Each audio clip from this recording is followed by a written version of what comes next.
নমস্কার, আমি ডক্টর সুনীল শাস্ত্রী ত্রিপুরার আগরতলা থেকে বলছি। জ্যোতিষবিদ্যা চর্চার চ্যানেলে সবাইকে স্বাগত।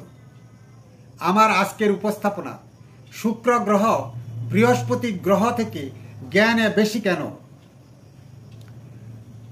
দৈত্যগুরু শুক্রাচার্য এবং দেবগুরু বৃহস্পতি হতেও জ্ঞানের দিকে অধিক এবং তাই অধিক জ্ঞানী বলে ধরা হয়। একজন হলেন দৈত্যদের গুরু এবং আরেকজন হলেন দেবতাদের গুরু।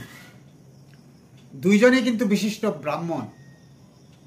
শুক্রদেবের জ্ঞান গুরু বৃহস্পতির জ্ঞান থেকে অধিক, কারণ শুক্রদেব মৃত্যুঞ্জয় লাভ করেছে। তথাপি দুইজনই জ্ঞানের আধার। শুক্রের ঘরে বৃহস্পতি আসলে তখন বৃহস্পতির অ্যাক্টিভিটি কমতে থাকে। বর্তমানে বৃহস্পতি শুক্রের ঘরে বৃষ রাশিতে অবস্থান করছে। শুক্রের ঘর হলো বৃষ রাশি ও তুলা রাশির ঘর, কিন্তু তা সত্ত্বেও বৃষ রাশিতে বৃহস্পতি আগামী 1 বৎসর ভালো ফল দিয়ে যাবে, কারণ বৃষ রাশির সাপেক্ষে অন্যান্য রাশিগুলোর অবস্থান খুবই ভালো। তাছাড়া বৃহস্পতি নিচস্থও নয় বা অশুভ গ্রহের ক্ষতিকারক দৃষ্টিতেও নয়।